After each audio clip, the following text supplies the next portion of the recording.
Quando eu estava pensando em fazer uma live, né? Por que eu dei o nome de alimentação baseada em plantas e não alimentação vegana, né? Primeiro porque eu queria trazer essas duas definições, né? Para a gente entender melhor o que é isso. E segundo porque a gente que é vegano já há muito tempo, né? E vegetariana há mais tempo ainda, a gente sente muito preconceito sobre o termo vegano. Porque hoje em dia existem várias modalidades de veganismo e algumas são extremamente radicais, né? Algumas são quase religiosas, né? Então eu quis tirar essa conotação, esse peso, né? Então eu trouxe a alimentação baseada em plantas, né? Então vamos entender o que é a alimentação baseada em plantas, que o termo utilizado é plant-based também, né? Mesmo aqui no Brasil é usado muito o termo plant-based, né? Versus o que é a alimentação vegana ou veganismo, né? Então, existe uma definição oficial de veganismo, né, da sociedade, da Vegan Society da Inglaterra, né, que diz que o veganismo é uma forma de viver que busca excluir, na medida do possível e do praticável. Esse termo é muito importante para a gente colocar sobre o veganismo. É na medida do possível e do praticável, todas as formas de exploração e de crueldade contra animais, seja para alimentação, vestuário ou qualquer outra finalidade. Ok. Mas você falar, eu sou vegano, é tão abrangente ser vegano hoje em dia, porque você pode ser um vegano super junk food, que gosta bastante de industrializados, né, de comida ultraprocessada, ou você pode ser um vegano crudívoro, que é aquele que se alimenta do alimento in natura, que não cozinha, e dentro desse crudívoro e do junk food tem outras imensas variações, né, de veganos. Mas é muito importante a gente focar esse termo na medida do possível e do praticável. Porque eu ouço muitas pessoas, muitas mesmo, falando que não são veganas porque não dá para ser 100% vegano no mundo que a gente vive. Mas a ideia do veganismo não é ser 100%, é na medida do possível e do praticável. Então, por exemplo, no pneu do carro existe uma cola que tem um ingrediente de origem animal. Então, se você usa carro, você não é mais vegano? A questão, o foco todo não é esse, o foco é eliminar a crueldade e a exploração animal. Então, se ainda não existe, porque não existe demanda, ninguém olhou para isso ainda, em como fazer um pneu totalmente vegetal, né, ou sem exploração animal, então a gente tem que usar o que tem hoje, porque a gente não quer se excluir da sociedade, pelo contrário, a gente quer se inserir e modificar a sociedade para melhor, né? Então a gente tem que perder essa mania de se encaixar em, né, eu vou entrar nessa caixinha, eu vou me classificar de tal jeito para me considerar mais vegano ou menos vegano. Isso não existe, tá? Então vamos combinar, a partir de hoje não existe esse negócio de 100% vegano ou eu ando de carro então não sou vegano, tá bom? Sem radicalismos e vamos no foco da questão, que é realmente eliminar a crueldade animal da nossa sociedade como um todo, né? E aí, e a alimentação baseada em plantas, então, o que seria? Seria uma linha da alimentação vegana que é mais natural, né? Que preza os alimentos integrais, que prioriza os orgânicos, os agroecológicos, né? Quanto mais natura, melhor, né? E também focado em alimentos artesanais, diretos do produtor ou de pequenas empresas, né? E não de grandes corporações. Existem ainda algumas linhas alimentares baseadas em plantas que ainda utilizam de vez em quando alguma coisa de origem animal, mas a gente vai focar só na 100% baseada em plantas, tá? Que é a que está dentro da minha filosofia de vida mesmo, né? Então, para a gente diferenciar de uma forma bem rápida, seria isso. A alimentação vegana é o termo genérico para quem excluiu 100% dos alimentos de origem animal, mas a baseada em plantas é o vegano que é saudável, beleza? Então, tirando o pessoal do Roman, né, não vale. O pessoal do Roman já conhece minhas comidas, então não vale responder. Mas para o resto do pessoal, eu gostaria que vocês colocassem no chat, dessas 3 imagens que tem aí, quais não são vegetais, quais não são comidas veganas. Dei uma pensada aí, ó. O número 1 são os sucos, né? Os sucos verdes, sucos naturais. O número 2 é um lanche, uma vitamina. O número 3 é um prato aí misterioso. O número 4 é panqueca. O número 5 acarajé. O número 6 é um bolo trufado de chocolate. O 7 é um hambúrguer empanado. o 8 é pizza, o 9 tem de tudo. Tem milkshake, tem cinnamon roll, tem pão na chapa. O 10 são tortas doces, né? O 11 são ovos de Páscoa de colher. O 12 é um bolo caramelizado de banana. E o 13 é um pratão de salada. Então vamos lá, coloquem no chat aí quais vocês acham que não são veganos.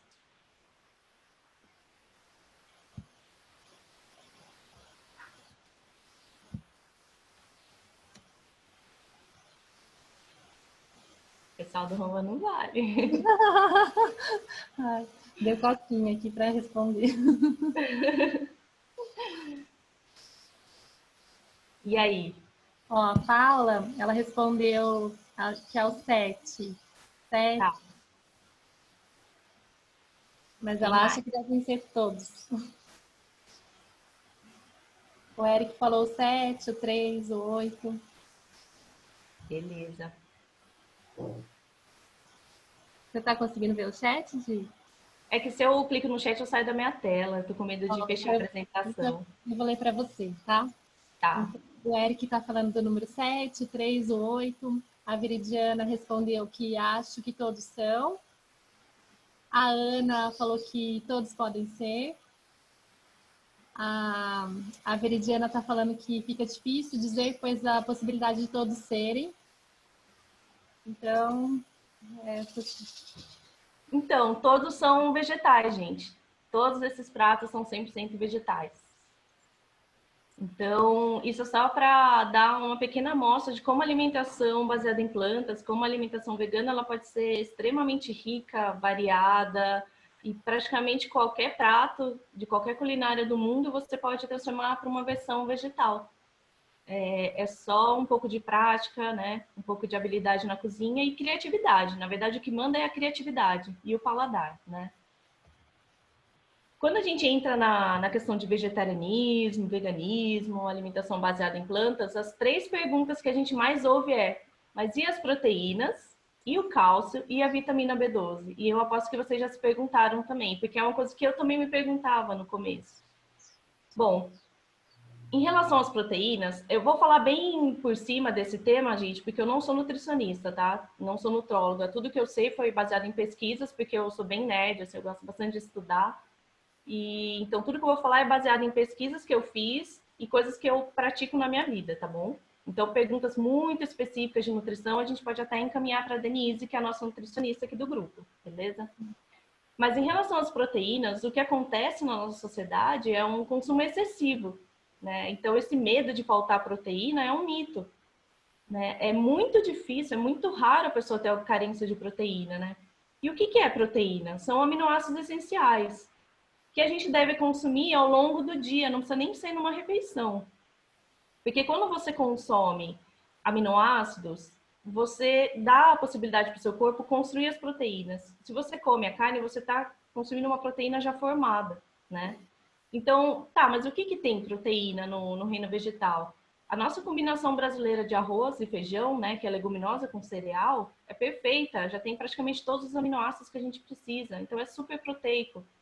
E para quem não gosta de comer arroz e feijão todos os dias, como eu, por exemplo, você pode brincar de diversas formas. Por exemplo, o que são leguminosas?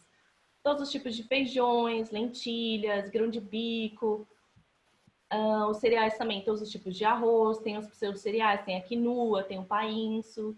Então você pode comer o arroz e feijão, você pode comer um bolinho de feijão com um risoto.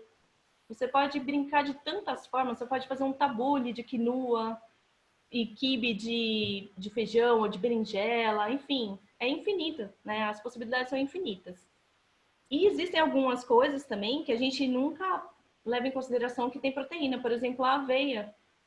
A aveia é um alimento tão rico de tantas coisas e é tão prático porque a gente não precisa nem cozinhar, né? Nos retiros do Romã eu tenho feito no café da manhã a aveia dormida, né? Que é aquela aveia que você hidrata com leite vegetal e frutas e deixa na geladeira à noite. No dia seguinte, você serve no café da manhã, você não precisou cozinhar, é maravilhosa, é super saudável, ajuda muito as pessoas que têm problema para ir no banheiro, né? As oleaginosas também contêm proteína, né? Amêndoa, enfim. Quase tudo tem um pouco de proteína, mas alguns alimentos são mais ricos e outros são um pouco mais pobres, mas todos têm, né? E o cálcio, né? Dizem que o leite é tão rico em cálcio, se a gente parar de tomar leite de vaca, leite animal, então a gente vai ter carência de cálcio, vai ter problema nos ossos, né? Na verdade, tem muitas pesquisas hoje em dia mostrando o oposto. O consumo de leite animal, ele causa problemas nos ossos, porque ele acidifica o sangue. Então, para o sangue conseguir equilibrar o seu pH novamente, ele precisa retirar, muitas vezes, fósforo dos ossos. Então, quanto mais leite de animal você toma, mais você pode enfraquecer os seus ossos na terceira idade, por exemplo, que é algo acumulativo. Então, como consumir, né, o cálcio? O gergelim é riquíssimo, né? Então, a gente pode fazer tahine, a gente pode comer o gergelim nos alimentos, adense numa farofinha também de vários grãos, né? Vários cereaizinhos, várias sementes. Os vegetais verdes escuros também contêm cálcio, brócolis, a chia contém cálcio, e aí mais uma outra infinidade de alimentos, né? Ali, acho que alguém postou algo no chat lá, dá uma olhadinha. E ela é a Paula, ela está falando que ela tem tomado muito leite de coco em pó. Eu não sei se ela está perguntando se tem alguma questão em relação a isso ou se ela está só comentando. Então, o leite de coco em pó foi uma saga pra gente, porque assim, a gente queria trazer aqui para Caju Caju o leite de coco em pó, porque ele é bem prático, né? Mas a gente acabou descobrindo que 99% desses leites de coco em pó, eles contêm leite de vaca em pó junto. Então, quase não contém leite de coco. A gente só achou 2 empresas que trabalham com leite de coco em pó puro. Agora tem até mais, agora tem, eu não vou fazer merchan, mas depois eu escrevo para vocês. Agora até tem empresas brasileiras também, mas o leite de coco em pó puro, ele é bem mais caro, porque precisa de muito coco para produzir ele. Então, quando vocês acharem um leite de coco em pó com um preço assim, muito acessível, é porque tem, hoje em dia ainda tem o leite de vaca misturado. E não está escrito nos rótulos. Quando a gente foi até em cerealistas, né, nesses lugares que a gente compra por peso, a gente lia o rótulo e não estava escrito. A gente teve que entrar em contato com os importadores e aí informaram que realmente tinha leite de vaca. Então, olha o perigo para quem é alérgico ou intolerante à lactose, né? Caraca, é verdade. Então, o melhor é realmente a gente fazer do próprio coco, né? Sempre dá prioridade para isso. Quando não dá, quando está na correria, aí tem algumas outras marcas que eu indico para vocês. Eu vou colocar no chat. Opa, deixa eu colocar aqui no chat, é que eu não quero sair da tela. As marcas, Gi, você quer que eu escreva? Então, ó, uma marca que é super confiável em termos de coco, leite de coco, óleo de coco é a Copra, né? Copra. Tá. O que mais?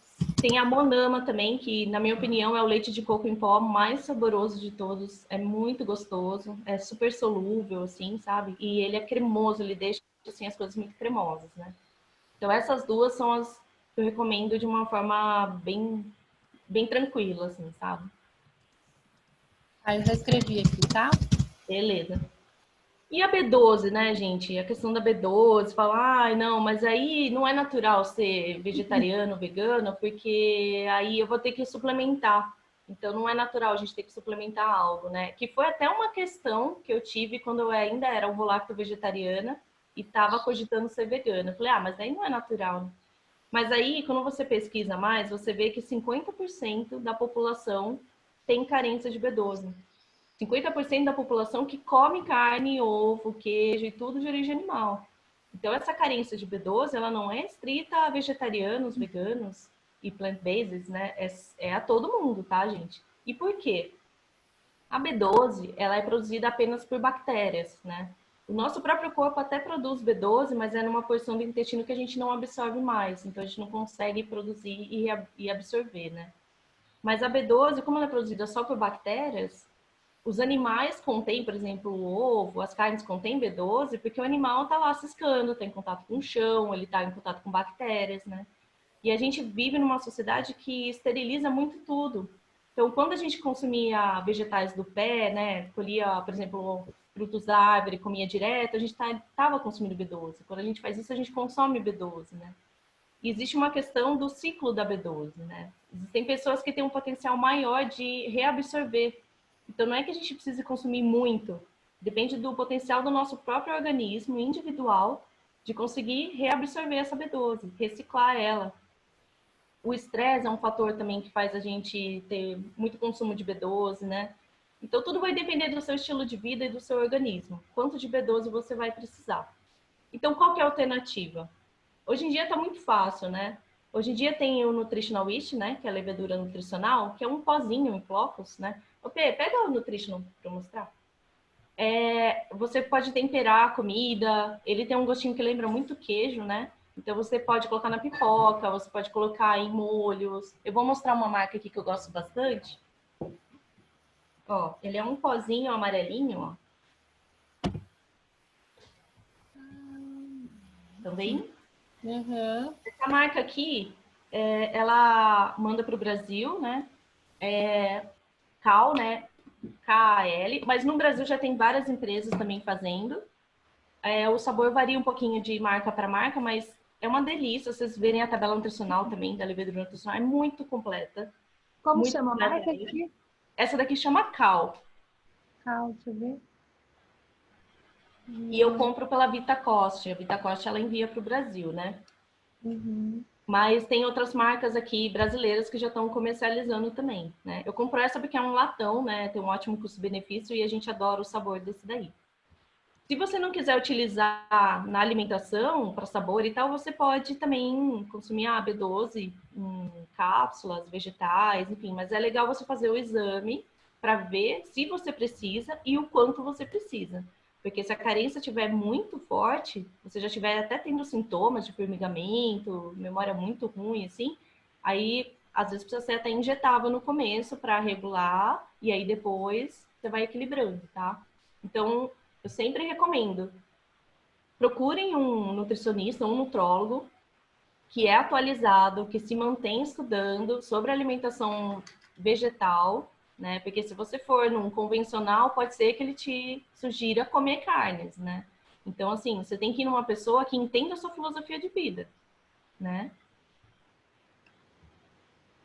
Tá, mas como que dá para ficar forte, ficar saudável comendo proteína de origem vegetal? Então vamos começar pelo reino animal. Olha o tamanho desses animais, gente. E eles são herbívoros. Olha o tamanho de um elefante. Como será que ele produz proteína para ele sobreviver? Será que ele é fraquinho? Olha o búfalo. Vocês acham que o búfalo é um animal fraco? Um animal raquítico, né? Então, assim, já pelo reino animal a gente já vê vários exemplos. Você fala, mas os animais têm um metabolismo diferente e tal. Então vamos para os humanos. Olha esse pessoal, tudo raquítico, gente.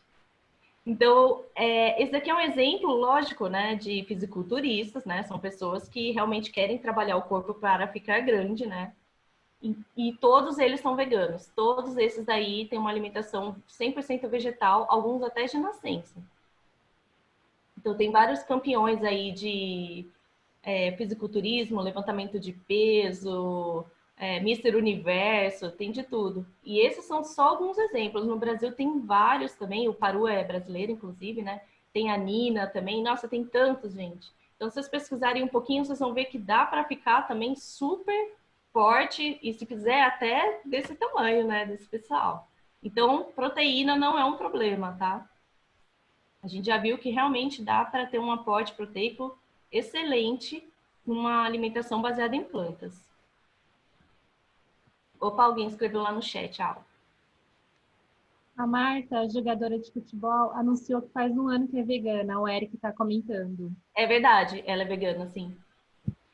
Tem vários, se vocês pesquisarem no Google, gente, dá uma googlada lá, vocês vão ver vários atores, tem várias personalidades que são veganas. A própria Xuxa agora virou uma super ativista vegana, né? Ela já era vegetariana, mas ela é vegana agora, o marido dela também. Enfim, tem muita gente vegana. Tem muita gente se tornando vegetariana e vegana, né?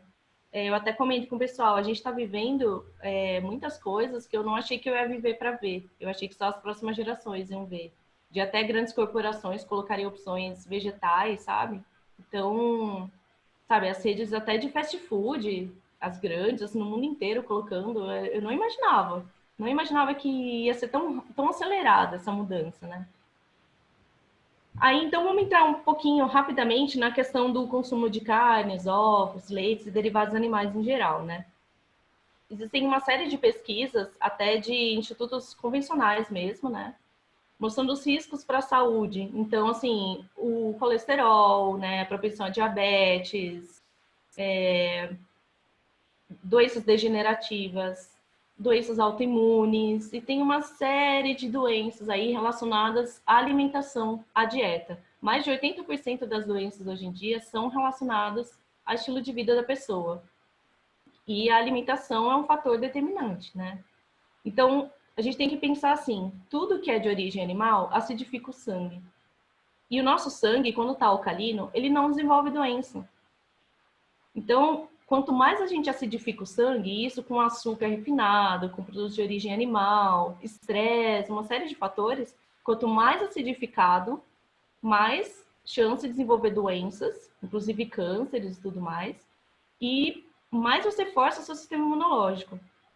Vocês vão ver casos, né, a gente mesmo, de pessoas que não pegam gripes há muitos anos, assim, resfriadinho, sabe, há anos, não sabe o que é pegar. Tem gente, assim, eu tenho uns amigos que pegam todas as gripes que surgem, assim, sabe, ao longo do ano eles pegam todas e acham que é normal. Ah, tô gripada, não, é uma gripezinha só. Eu não acho normal a gente ficar doente, eu não acho normal a gente se sentir mal, a gente comer algo e ter azia, ou comer algo e ficar pesado. Eu acho que o normal nosso é o bem-estar, né? A saúde plena, né? A gente comer algo que é gostoso, dá prazer na hora que a gente está comendo, porque isso é importante também, mas que faça a gente se sentir bem, que a gente durma bem, né? Ah lá, mais alguma coisa no chat lá. Cadê a Ana? Pode. A minha mãe caiu. Aí a Ana Moraes colocou que tem um documentário na Netflix, né? The Game Changers, que fala sobre os atletas que não precisam comer proteína animal, Isso. que é bem interessante. Tem o Other Health também, que é bem legal. Acho que hoje o Netflix ele proporciona bastante coisa, né, nesse assunto mesmo. Sim. E o Daniel Chiarelli falou dos vegetarianos geniais, pioneiros, Leonardo da Vinci, Einstein, Verdade. Exatamente. foram os pioneiros aí. Nem existia o termo vegetariano na época ainda, né? Eles foram realmente os pioneiros aí, né? Porque assim, quanto mais você pesquisa sobre alimentação, mais você vai vendo ciladas que a gente foi caindo, né? Ao longo aí da construção da sociedade. Eu vou falar um pouquinho sobre isso à frente. Mas eu sugiro que vocês pesquisem, né? Sobre o aspecto de saúde, sobre todos os problemas ambientais também envolvidos na produção de animais para alimentação e seus derivados, inclusive mel, né? Inclusive é assim, né? Lógico que existem vários tipos de produções, né? Tem aquele apiário que é considerado uma fazenda e que mata milhões de abelhas e que as abelhas são vistas realmente como uma escrava mesmo, é só para a utilização do seu subproduto, né? E tem uma família na roça que tem uma pequena produção ali para o consumo deles, que o animal vive solto. Lógico que a gente não pode colocar tudo no mesmo saco, né? Tudo no mesmo conjunto de problemas ambientais, porque não é, né? Mas tem outros tipos de impactos, e tem impactos para a saúde também, né? Então, assim, a gente sabe que a produção de gás carbônico é muito maior, né? Muito maior. Por exemplo, fazendas de gado. O desmatamento que ocorre hoje em dia, muita gente fala, mas é para cultivo de soja, que acontece desmatamento na Amazônia. Mas essa soja, ela vai para quem? É para produção de ração animal. Então, assim, quando a gente está comprando um bife embalado, né, que a gente se distanciou, né, do animal, então a gente nem vê aquele bife como uma parte de um animal, né, a gente está pagando o desmatamento da Amazônia, a gente está pagando a contaminação de água, pagando assim, financiando, né, financiando tudo isso. Então é muito importante a gente despertar para nosso impacto no mundo, nosso impacto na sociedade, né. Então, eu sei que muita gente não gosta de ver documentários que mostram exploração animal, que realmente são muito chocantes, né? Mas a gente precisa olhar para a questão. Tudo bem, você pode não querer olhar para o documentário, que as cenas são fortes, mas leia sobre isso, né? Reflita, traga essa reflexão para a sua vida, né? Eu acho que esse período que a gente está de quarentena é muito, muito bom para para a gente refletir sobre a nossa vida em todos os aspectos, né? A gente teve uma pausa muito importante, né? E a própria Sociedade Vegetariana Brasileira traz uma reflexão fundamental, que é a pecuária, ela resulta num grande desperdício de alimentos. Por quê? Para a gente produzir 1 quilo de carne bovina, a gente precisa de 5 a 10 quilos de vegetais para alimentar aquele animal que vai ser abatido. Então, essa conta não fecha. É totalmente insustentável se todo mundo consumir carne no mundo inteiro. Isso que a gente está olhando só em termos ambientais, né? Agora, se a gente olhar para a exploração animal, eu tenho certeza que se a gente pegar um machado, sei lá, qualquer ferramenta de abate aí, para matar um animal e der na mão das pessoas, fale, ó, a partir de agora não existe mais uma indústria, então quem quiser comer carne vai ter que abater o próprio animal e, enfim. Eu tenho certeza que muita gente pararia de comer carne, porque houve uma dessensibilização para a gente parar de considerar as carnes, ovos, leites, queijos, como produtos animais e apenas como comida. Tá lá na estante. Você nem pensa. Você come e acha gostoso e nem pensa sobre isso. E realmente as coisas foram feitas para ser assim, né? Para realmente maquiar, né? Mas a gente está aqui para despertar, né? A gente está aqui para refletir, para trazer novas propostas, né? Para melhorar o mundo, né? Então eu convido vocês a assistirem documentários, né? Tem A Carne é Fraca, tem Terráqueos, tem vários documentários que falam sobre todas essas questões de testes em animais também em laboratórios. Então é um convite mesmo para refletir sobre essa questão, né? A Cristiane, ela está contando que 2 literaturas mudaram a vida dela. A primeira é Conselhos sobre o Regime Alimentar. Uhum. E a segunda é Ciência do Bom Viver, da autora Ellen White. Ai, que legal. Eu acho que realmente conhecimento é o primeiro passo para a gente promover mudanças na nossa vida. Se a gente não tem conhecimento, a gente só vai no piloto automático, né? A gente precisa buscar conhecimento para a gente se melhorar também, individualmente, né? Então, ainda nessa questão ambiental, não sei se vocês já viram quanto que precisa de água para produzir determinadas coisas, em média. Vocês já viram algum gráfico desse tipo? Olha as coisas de origem animal, como é absurdo. Por exemplo, a carne de boi, para 1 quilo só de carne, precisa de em média de 10 a 20 mil litros de água, gente. Para 1 quilo, não é para o boi inteiro, é para 1 quilo. Para manteiga, 18 mil litros. Para o queijo, de 5 mil, de 5 a 7 mil, mas aí depende também da variedade do queijo. E também a gente tem que pensar que para você produzir 1 quilo de queijo, às vezes você precisa de até 20 litros de leite também. Porque o que é o queijo? É um leite concentrado, que foi fermentado, né? Então, olha a quantidade, gente, de água que é desperdiçada sem a gente saber. E existe uma campanha muito forte para a gente economizar água, e isso é excelente. Então, até tem algumas pessoas que, na hora de tomar banho, colocam uma bacia embaixo, tem pessoas que pegam a água da máquina de lavar para lavar o chão depois. Isso é maravilhoso. Só que é tão ínfimo, comparado à eliminação da carne do cardápio. Quando a gente elimina tudo de origem animal, na verdade, do nosso cardápio, aí sim a gente está economizando água, aí sim a gente está colaborando para a redução do desmatamento, a gente está parando de financiar essas indústrias que fazem isso, sem a gente se dar conta, né?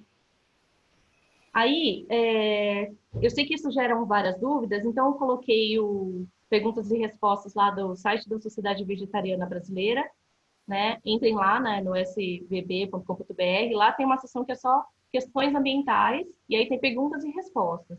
Aí tem uma outra parte que é de saúde, tem outra parte que é de ética, então quem quiser aprofundar um pouco mais esses assuntos, porque na live de hoje ia ficar muito extenso, entrem lá, tá? Outros 2 sites que eu acho que é fundamental para a gente conhecer um pouco mais é o Vista-se, que traz muitas notícias atuais. Também tem uma parte muito informativa, né, de todas essas questões. E o Veguia é maravilhoso de receitas, traz várias notícias também super atuais. E, assim, dos sites que eu conheço, é o que mais tem receitas, tá, gente? E de todos os tipos. Tem receitas veganas sem glúten, tem receitas veganas crudívoras, tem receitas veganas de gordice, tem de tudo. Eu sou uma das colunistas de receitas do Veguia, então, ó, posso dizer que tem muita, muita, muita receita para tudo que vocês quiserem. Para café da manhã, almoço, janta, festa. Tá, agora que a gente já estourou as bombas, né, de uma forma amorosa, eu gostaria que a gente refletisse um pouco, até para a gente se abrir mais sobre algumas reflexões, né? De como as coisas funcionam na nossa sociedade, né? Qual que é o padrão que as informações são implantadas sem a gente perceber? Então, primeiro um problema é criado. Por exemplo, falta de proteína ou falta de cálcio, algo do tipo. Vamos colocar assim, falta de proteína. Então, começa a haver uma campanha em todas as mídias, sem a gente perceber, através de comerciais, de novelas, de tudo que vocês imaginarem, da falta de proteína. Como é perigoso faltar proteína? Não, porque você vai ficar doente, você vai ficar raquítico, você vai ter uma série de problemas de saúde. Aí, então, se traz uma proposta de solução, que é, então vamos comer carne, vamos comer muita carne, porque bacon é vida também, né, gente? Então, vamos comer muita carne. Então, a solução do medo foi trazida. Só que, o que acontece? A gente vê que, conforme a pessoa continua seguindo os padrões impostos pela sociedade, os problemas continuam e o medo também continua. Você não se sente seguro depois que você seguiu a receita de salvação, né? E aí, o que acontece, né? Quando a gente olha para o mundo, a gente opera através do subconsciente. Todos esses programas, todos esses padrões que a gente herda da mente subconsciente, a gente herdou principalmente da nossa família, dos nossos amigos, da nossa comunidade, da escola, né? De tudo que a gente convive nos primeiros 7 anos de vida. E depois continua, lógico, mas até os 7 anos a gente é uma esponjinha, a gente não tem tanta autonomia de decisão. E a gente não reflete tanto também, a gente acaba vendo tudo como comportamento normal. A gente está lá para aprender, para viver, né? Mas o que acontece, né? Essas pessoas, né, a nossa família, a sociedade também recebeu uma programação. Então, essa mente subconsciente é a gente agindo piloto automático, é a gente seguir mais do mesmo, é a gente não se questionar, só fazer o que todo mundo faz. Mas existe uma mente consciente, que é a nossa mente criativa, que é quando a gente reflete sobre as coisas, quando a gente vê algo que a gente não concorda, e a gente fala, não, eu não concordo, eu vou fazer diferente, eu vou pesquisar, eu quero saber se existe uma forma de ser diferente em relação a determinada questão. Por exemplo, o vegetarianismo. Eu não tenho coragem de matar um animal, porque eu vejo ele como um irmão. Mas, poxa, mas eu tenho que comer carne, porque falaram que se eu não comer carne eu vou ficar doente. Será? Então, eu vou pesquisar sobre isso, eu vou ver se existe a possibilidade de eu viver sem me alimentar de animais. Então, aí você já está usando a sua mente consciente, a sua mente criativa. E a gente tem que tomar muito cuidado com essas crenças limitantes. Eu quis trazer essa reflexão porque às vezes falar sobre veganismo, receitas, todo lado gostoso, né, e os prazeres do paladar é legal, só que não entra nas questões importantes. A gente tem que olhar para as nossas crenças limitantes. O que faz a gente pré-julgar? Eu lembro quando eu era vegetariana e veganismo era uma coisa que se falava muito pouco, né? Você chegava nos lugares, ninguém sabia o que era vegano. E eu pensava, nossa, mas vegano é radical, né? Então, assim, a gente já traz preconceitos e a gente vincula imagens sem a gente perceber, porque está no nosso inconsciente. Foi construída essa ideia, né? Foi construído esse preconceito, a gente só herdou ele. E tudo isso faz a gente ter resistência às novas perspectivas e possibilidades de viver, porque nós somos seres únicos, né? A gente não precisa viver de uma forma até ditatorial, eu diria, sabe? Nós temos que cultivar nossa criatividade, nós podemos nos expressar de diferentes formas, né? Então, é preciso que a gente expanda a nossa consciência para que a gente mude. Mas o que é expandir a consciência, né? O que é elevar a consciência, né? Primeiro é a gente se tornar mais consciente em todos os níveis e aspectos da vida. E isso significa olhar também para a nossa autorresponsabilidade, né? Tem a ver com pegada ecológica, tem a ver com o nosso impacto no mundo, tem a ver com a nossa relação com as pessoas, com a nossa forma de comunicar, tem a ver com tudo que foi trazido nas outras lives até aqui, Aí entra tudo que foi falado, né? Se a gente não sair do nosso piloto automático, a gente não vai parar essa loucura, essa cegueira que existe na nossa sociedade. A gente até estava conversando num outro grupo de amigos que o que acontece hoje em dia? A gente olha um noticiário com notícias terríveis e aí vira para o lado, o que a gente vai almoçar hoje mesmo? Ou quando que a gente vai viajar? A gente está totalmente dessensibilizado. E a Mônica de Medeiros, não sei se vocês conhecem ela, ela fala um triozinho de conceitos que eu acho que são a chave para a gente também expandir nossa consciência, que é conhecimento, autoconhecimento e prática do bem. Tudo começa com conhecimento, mas conhecimento a gente está alimentando também a nossa mente, a gente está trazendo informações sobre como as coisas funcionam, né? Como a nossa sociedade produz alimento, como tudo é arquitetado. E aí a gente chega numa questão de autoconhecimento, a gente se perguntar qual que é o nosso papel no mundo, por que eu nasci, de onde eu vim, para onde eu vou, enfim, questões muito profundas na alma. E aí a gente chega na prática do bem, que é a gente tentar ter um impacto positivo, né, no mundo, é a gente promover mudanças para o bem do todo, não só para o nosso bem individual, não só para o nosso prazer pessoal, né, para o nosso paladar. Tá, então a gente está seguindo aquele padrão que foi colocado na sociedade, que a maioria das pessoas seguem, mas a gente conferiu a taxa de eficácia disso, né? Esse padrão alimentar, ele está prevenindo doenças, as pessoas estão ficando mais saudáveis, ele tem curado doenças, né? Ele tem trazido bem-estar em geral. E os custos ambientais, sociais e éticos, eles são justificáveis? Eu diria que para todas essas perguntas, a resposta é muito clara para todo mundo, né? Então, será que está funcionando esse padrão que foi imposto? E quais são as ferramentas para que a gente possa, então, começar a promover mudanças, né? Primeiro, se abrir a possibilidades. A gente se informou, a gente concordou. Nossa, eu vi o vídeo, realmente eu concordo com o que está falando, eu discordo de algumas coisas, né? Eu tive a minha reflexão pessoal. Algumas coisas eu concordei, algumas eu discordei. Mas eu me abri a possibilidade, porque eu cheguei a me informar. Aí eu comecei a pesquisar, então, novas formas, novos paradigmas, né? E aí, para comprovar, eu comecei a experimentar em mim, eu comecei a testar, comecei a vivenciar, ver se funciona, como eu me sinto. E isso foi trazendo um aprofundamento de todas essas questões da sociedade.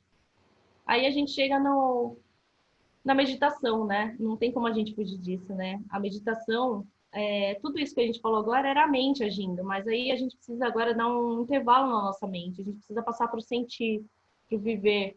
Então, através da meditação, que é uma ferramenta, uma das melhores ferramentas de transformação e autotransformação, a gente consegue contemplar o nosso eu real, entrar em contato com o que é real, além de todos os papéis que a gente tem de mulher, de homem, de pai de família, mãe de família, de profissão, de tudo. O que tem por trás de todos esses papéis? Quem que está lá? Quem que existe ali?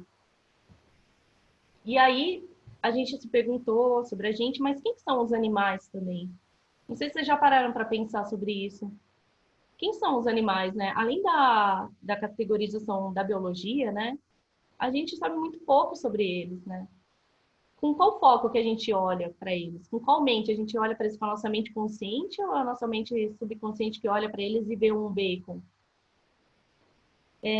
Como que os animais demonstram sentimentos? Eu acho que quem tem animal de estimação, que tem um contato mais próximo com algum animal, sabe como cada um tem a personalidade própria, cada um tem uma demonstração diferente, né, em relação à mesma situação ou à mesma pessoa.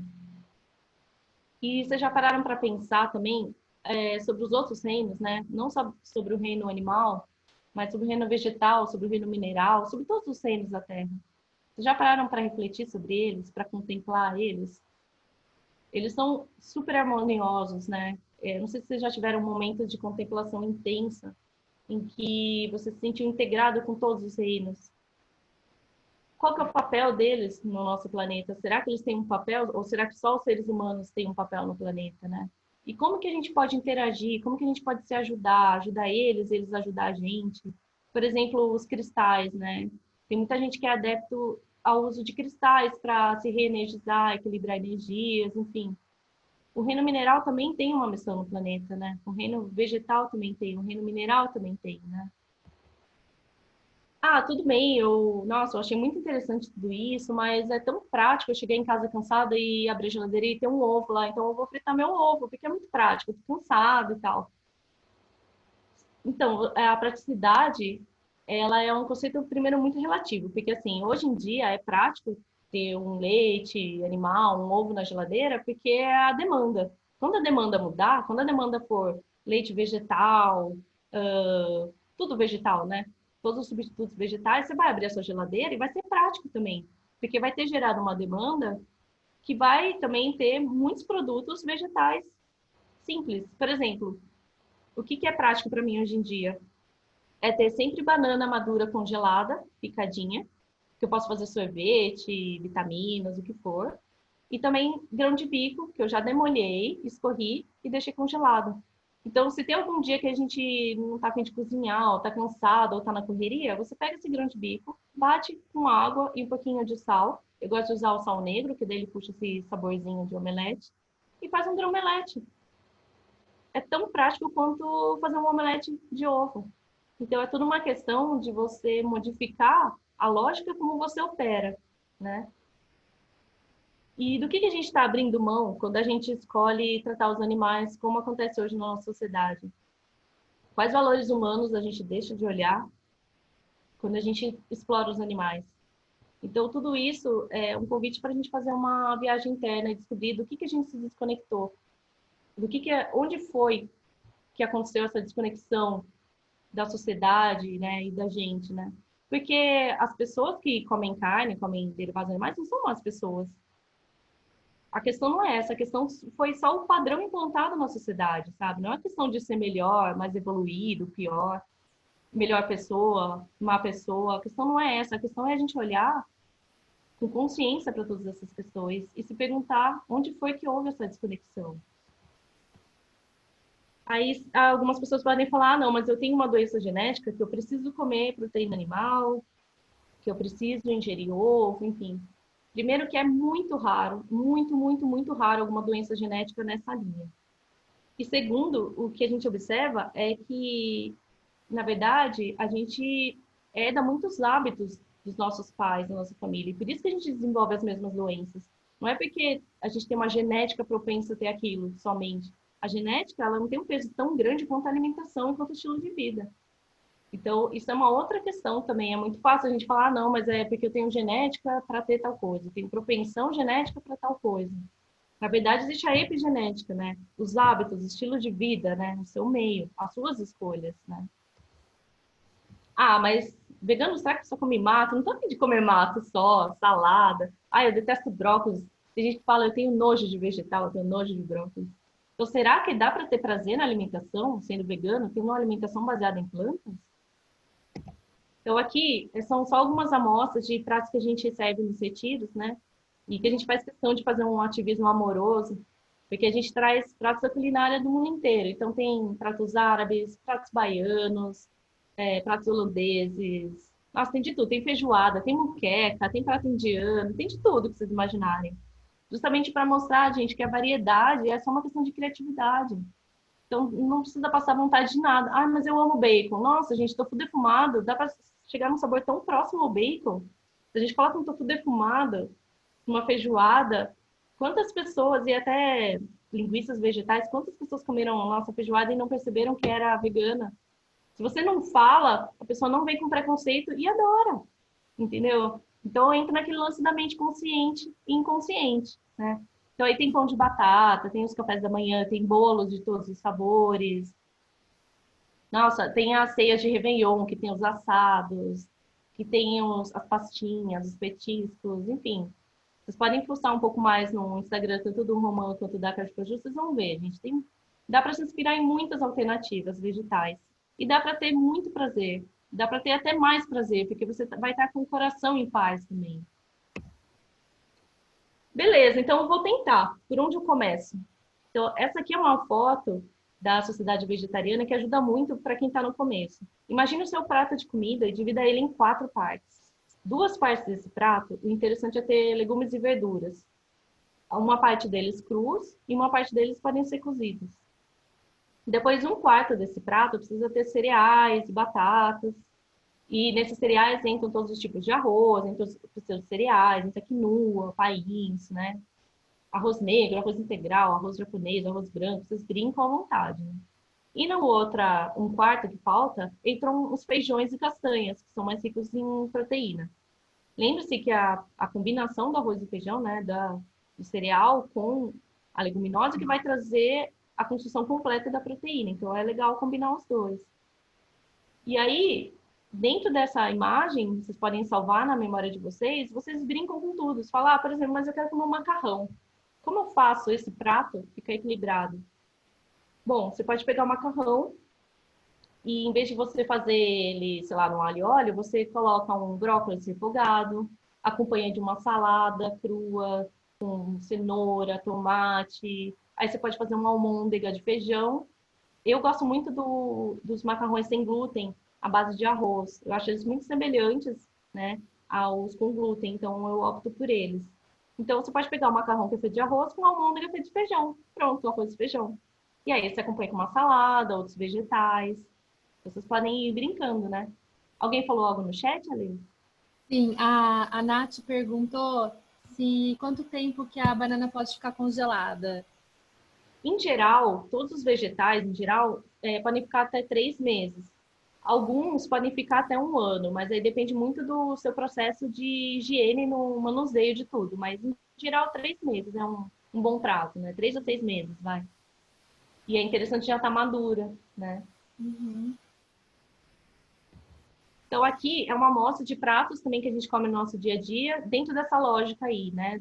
Da divisão, digamos assim. Então, tem lá arroz e feijão, aí tem um quiabo salteado, uma salada, abobrinha. No outro dia tem esse aqui de baixo, do meio aqui, interior, tem um abará, não sei se vocês já ouviram falar, que é a massa do acarajé, mas em vez de frito, ele é cozido dentro da folha de bananeira, no vapor. E é feito de feijão pradinho. Então, você está comendo feijão, olha que legal, também é outra forma. E eu coloquei os pratos da culinária árabe, porque muitos pratos da culinária árabe, eles são naturalmente vegetais, né? Então, o hummus, o baba ganoush, né? O baba ganoush é a pasta defumada de berinjela e o hummus é de grão de bico. Coisa O linda, hein? tabule também, que é uma salada, que também é vegano por natureza. E aí, eu gosto de fazer quibe de berinjela, né? Então, a gente acompanha com quibe. O falafel é um prato vegano por natureza também. Eu amo o falafel, é uma das coisas que eu mais gosto no mundo, que é um bolinho com temperos bem árabes, assim, e ele é bem verdinho, né? E ele é à base de grão de bico triturado. Eu amo, amo, amo. Enfim, vocês podem ir postando lá também no Instagram. Quase todo dia eu posto fotos de comida, então dá para ter umas ideias.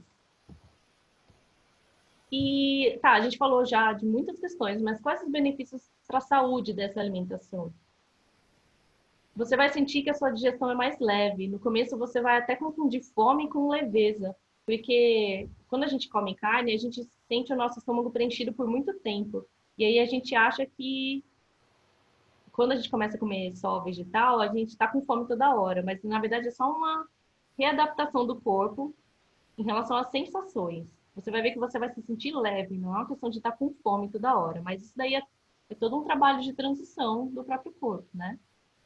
O nosso sangue tende a ficar mais alcalino. Tudo isso que eu vou falar de benefício, gente, é dentro da alimentação vegana saudável, tá? Porque a gente já falou, tem alimentações veganas que não são saudáveis, né? Mas na saudável, o sangue fica mais alcalino, e é o que a gente já conversou sobre doenças, né? Desenvolvimento de doenças. Quanto mais ácido, mais propensão a desenvolver doenças. Você vai se sentir mais disposto. O seu intestino vai funcionar todos os dias, e provavelmente mais de uma vez por dia. E aí entra uma questão que poucas pessoas param para pensar, né? Imagine que você faça 4 refeições por dia. O café da manhã, o almoço, o lanche e o jantar. E aí você não vai no banheiro. No dia seguinte, você faz mais 4, 5 refeições por dia. Não vai no banheiro. No terceiro dia, você faz mais 4, 5 refeições por dia e não vai no banheiro. Você teve aí de 12 a 15 entradas e nenhuma saída. Já pararam para pensar nisso? O ideal seria a gente ir no banheiro a quantidade de vezes que a gente comeu. Tudo bem, o café da manhã normalmente é algo mais líquido, mais leve, então não gera muito bolo fecal, mas O almoço e o jantar normalmente gera, né? Porque é rico em fibra, tem alimentos mais sólidos. Então, dentro da alimentação vegana saudável, você vai perceber que você vai de 1, 2, 3 vezes no banheiro por dia. E a própria formação fecal é diferente, o odor é diferente, né? Vocês vão ver, gente, experimentem. Além disso, existem pesquisas comprovando também uma melhora na pressão arterial, redução nos níveis de açúcar no sangue e controle da diabetes, chegando até a cura da diabetes. Maior controle do colesterol, porque os alimentos de origem vegetal não contêm colesterol. Tem uma redução no risco de desenvolver doenças renais, cardíacas, cânceres, tem vários cânceres ligados diretamente à alimentação. Então, se você elimina as carnes, você vai ver que isso tudo, gente, é pesquisa científica comprovada, tá? Vocês podem dar uma googlada lá, vocês vão ter acesso a tudo isso. Já tem até material em português. Vocês vão ver redução também de sintomas de artrite.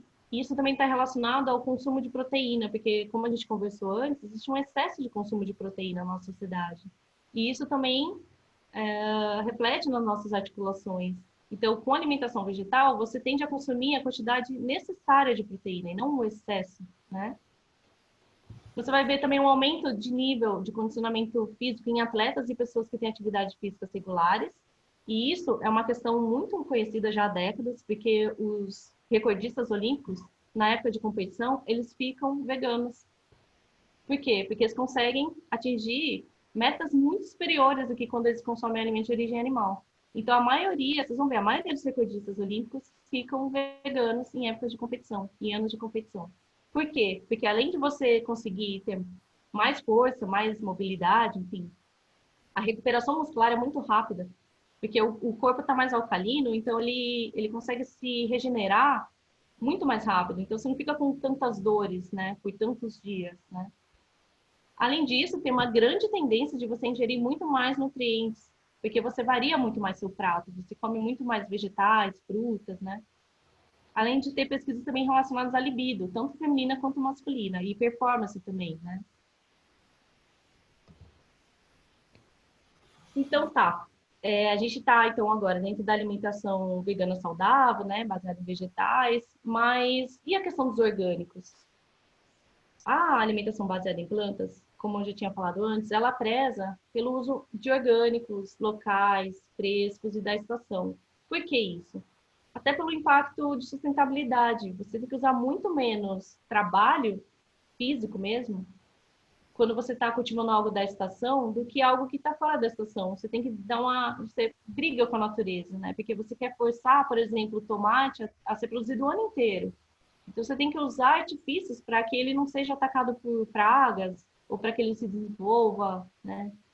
Além disso, para quem cozinha, para quem gosta de cozinhar, percebe a diferença no sabor dos alimentos orgânicos e da estação. Você pode fazer o mesmo prato, por exemplo, o mesmo molho de tomate, com um tomate orgânico e da época, e um tomate convencional e fora da época. Gente, é outro sabor, é outro prato, sabe? Além disso, os orgânicos ele têm muito mais compostos bioativos, né? Eles são mais nutritivos, né? Eles trazem muito mais nutrição para você, além da questão do sabor. Outra questão a ser olhada é que os agrotóxicos, eles são usados, a maior parte, assim, a maior quantidade é em grandes monoculturas para cultivo de grãos e cereais. E esses grãos e cereais vão ser usados para quê? Para ração animal, né? Não é tanto só para o consumo humano. Até porque mais de 70% da produção do que a gente consome no dia a dia é da agricultura familiar, não é de grandes monoculturas, né? E aí tem toda aquela questão da contaminação do solo, da água, a questão dos transgênicos, né? Dos agricultores terem que pagar pacotes tecnológicos caríssimos, né? E toda a questão também o impacto dos transgênicos na nossa saúde, que ainda se fala muito pouco, né? De mutações e alergias que são desenvolvidas e tudo mais. Né? E aí a gente para pensar naquela questão de, poxa, mas o que era o tradicional antigamente? Não era o orgânico? Como que surgiu a agricultura? A agricultura surgiu no mundo sendo orgânica, sendo natural. Foi depois das guerras que começou a desenvolver essa agricultura convencional, porque eu sou formada em agroecologia, né? E quando a gente estuda um pouco da agroecologia, dos agrotóxicos, a gente descobre que a lógica foi assim: tinham as guerras, E aí descobriram que o que iam fazer com aquela indústria, né, que produz aquele monte de veneno e arma biológica, enfim. Bom, o que mata a gente, mata bicho. Então vamos produzir agrotóxicos para os cultivos e vamos testar como que funciona a questão. E foi daí que surgiu a agricultura convencional. Antes era orgânica, antes eram policultivos. Tudo que a gente vem falando hoje em dia de agroecologia, né, de permacultura, é o tradicional. A gente só tem que fazer um resgate e um melhoramento, lógico, porque quando a gente pesquisa, a gente consegue aprimorar também, né? Mas a alimentação não é tudo também, né? Para a gente ter uma vida saudável, a alimentação tem um peso muito forte, mas aí entra a questão também de tomar sol, atividade física, o sono, né? E o silêncio, né? O contato com você mesmo, né? O seu momento em conexão com o seu eu real, né? E aí, no começo a gente estava falando sobre energia, né? Até antes, um pouquinho antes de começar a live. E aí tem pessoas que falam, ah, mas eu acho que eu não acredito nessas questões, assim. Eu acho que energia não tem muito a ver. Tem uma pesquisa do Masaru Emoto, vocês já devem ter ouvido falar dele, né? Ele era um fotógrafo japonês, meio cientista, louco, assim. E aí ele fez vários testes com moléculas de água. Essa imagem aqui, que eu tirei do próprio site dele, ele fez especificamente com lagos. Então, vocês vão ver que do lado esquerdo tem a fotografia de lagos poluídos. Do lado direito é a fotografia do mesmo lago, depois de terem sido entoados mantras ou rezas de diferentes religiões, né? Então, é a mesma água, da mesma coleta. Olha a diferença da fotografia da molécula da água, como muda o formato dela. Só de fazer isso. E aí entra a questão dos chakras também, né? Quando a gente pensa, a gente gera emoções. E essas emoções, elas fazem os nossos chakras vibrarem de uma forma diferente. Tá, mas o que é esse negócio de chakra, né? São pontos de energia, são vórtices de energia que a gente tem ao longo do corpo, e normalmente eles estão ligados a glândulas importantes. Por exemplo, agora na pandemia, o chakra cardíaco é ligado na mesma região da nossa glândula timo, que é responsável pela imunidade. Então, será que não tem a ver? Será que a questão energética é algo de gente louca, de gente hippie, né? Então, olha que interessante a conexão da imunidade com a glândula e com o chakra cardíaco, né? Para a gente conseguir fazer a mudança, né, não voltar depois da pandemia a ser o que era, não voltar ao normal, né, ao padrão, a gente precisa desapegar de velhos padrões.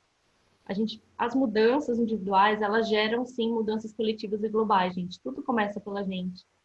Tudo começa pela gente porque as pessoas veem que você está bem, elas se inspiram a mudar. Quando você compartilha informações, aquilo pode tocar a pessoa de alguma forma, por uma questão que ela nunca tinha ouvido falar. Então, a gente pode, sim, criar uma nova era em equilíbrio com a Terra, né? Se a gente se muda, se a gente gera um novo ser humano, a gente gera uma nova humanidade, que é o que todo mundo está querendo. Se a gente trata a Terra com reverência, a gente vai continuar permitindo os níveis de poluição, contaminação e exploração animal. Se a gente pensa nas crianças, nas futuras gerações, a gente vai continuar não se responsabilizando pela forma como a gente tem vivido hoje. E se a sociedade continuar permitindo que as forças das grandes corporações prevaleçam ao invés dos princípios humanitários, de amor pela terra, de amor uns pelos outros, a gente se olhar como humano, como igual, então a gente vai sair dessa pandemia igual mesmo, a gente vai voltar, ou até pior, né? Então tá nas nossas mãos.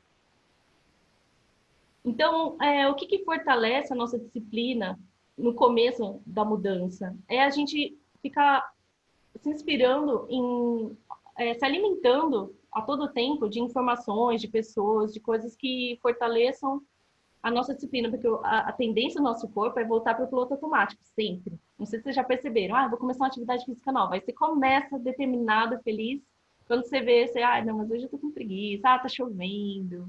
Não, hoje eu vou começar a segunda sem carne, porque eu dou conta. Depois eu vou eliminando conforme eu vou sentindo.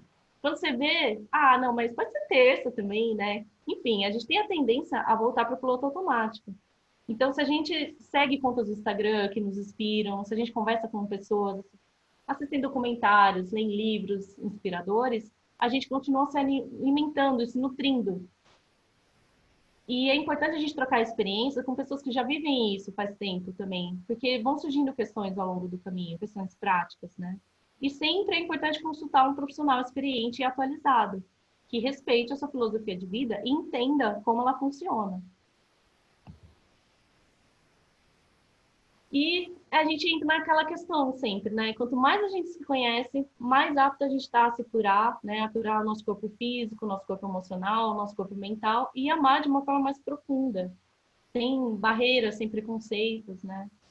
E a gente ouve muita, acho que quase unanimidade, assim, das pessoas falando, nossa, eu admiro muito o estilo de vida vegano, baseado em plantas, eu acho muito legal, nossa, é muito bacana.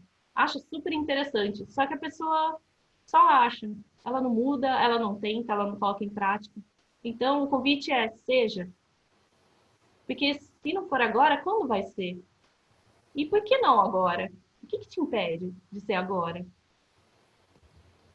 Então, aí tá as contas da Caju, né? O Instagram, o Face, a gente tem um site e eu tenho um site de receita também que chama olharvegano.wordpress.com. No Veguia, a gente posta várias receitas e notícias também atuais, então é legal, é uma das fontes que é legal acompanhar. O Veguia é bem divertido. O Felipe do Veguia, ele posta muita coisa descontraída também, de notícias, é bem bacana. Então, agradeço a oportunidade de compartilhar com vocês, de estarmos juntos novamente. E se vocês quiserem colocar alguma reflexão, alguma pergunta final, Tem duas perguntas no chat, Di. manda. Ela, eu vou pegar para você. Então, aqui a Cal, ela pergunta se você tem alguma indicação de material sobre a influência da alimentação na libido feminina. Manda uma mensagem no WhatsApp, eu posso dar uma pesquisada em artigos, mas na masculina foi falado naquele documentário que foi citado já, né? Do The Game Changers, né? Lá fala um pouquinho da feminina, mas foca muito na masculina por causa dos níveis de testosterona que são citados, né? Mas manda uma mensagem. Tá. Acho que eu caí aqui.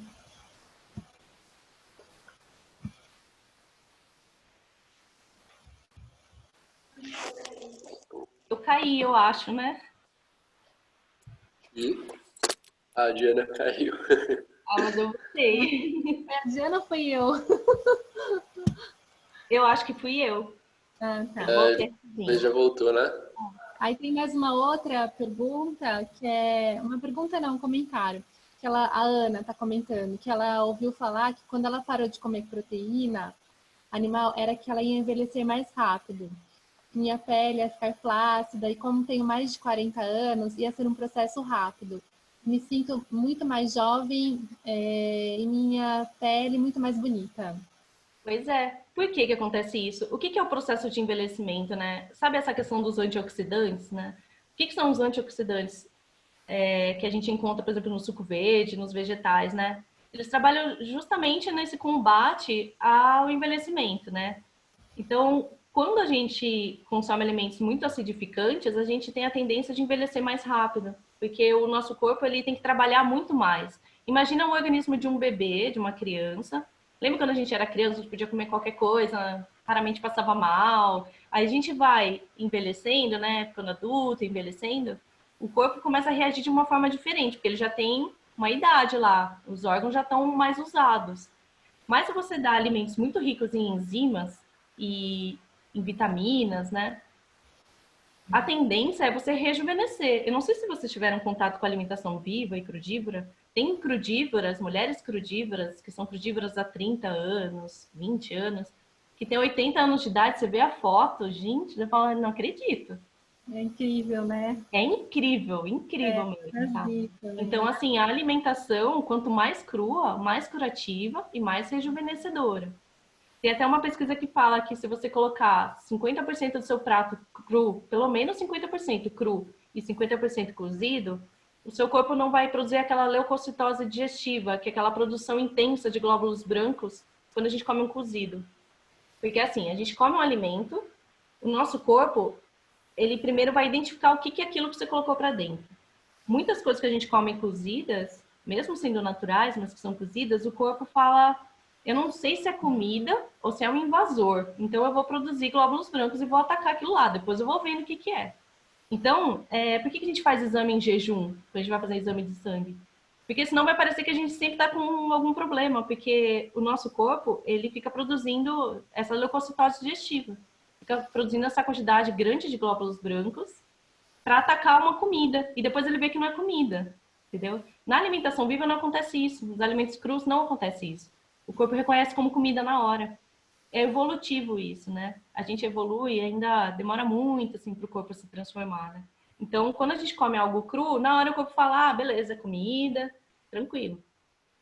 E quando a gente come cozido, ele fica meio na dúvida, então ele tem que ir lá detectar, né? O que mais de perguntas? Ô, Di, eu vou resgatar uma pergunta que eu acho que não foi respondida faz um tempinho já. A Ana, ela perguntou se o amaranto também é rico em proteína. Então, ser rico em proteína ou não é muito relativo, como eu falei, porque assim, a proteína, ela precisa ser formada, e a proteína é formada de aminoácidos. Então, tem alimentos que têm alguns aminoácidos, que nem as leguminosas, tem alimentos que têm outros aminoácidos, por exemplo, os cereais, e juntos eles se complementam para formar as proteínas que a gente precisa. O amaranto, ele possui, sim, aminoácidos, mas esse conceito de rico ou pobre em proteína, na alimentação vegetal, é diferente, porque você que vai produzir no seu corpo a proteína de acordo com os aminoácidos, a combinação de aminoácidos, que existem os essenciais, que a gente realmente precisa, né? É diferente de você comer, por exemplo, um bife, que você está comendo uma proteína já formada, entendeu? Então, o legal é a gente ter uma alimentação variada justamente para trazer esses aminoácidos para que eles possam virar proteínas, né, de qualidade para o nosso corpo, né? Então, amaranto é legal. Boa. Pessoal, tem alguém que eu tô sem o meu vídeo por conta do meu computador, a câmera não tá funcionando, mas se alguém quiser abrir o áudio para perguntar, fazer Agora algum... pode abrir, verdade, gente. Podem abrir o áudio, podem contar relatos também de dificuldades ou de facilidades que vocês encontraram. Já está disponível. Olha, tem gente que quer participar também, né, Elaine? Aí, ó.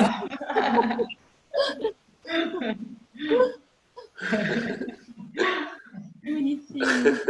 Qual o nome dessa, Elaine? Desse é rei. É o rei. É o rei. Tem 15 aqui. Tem 15. 15. Uau! Caramba. Uau. Deixa eu ver aqui no chat, agora eu consigo ver. Tá se despedindo mesmo.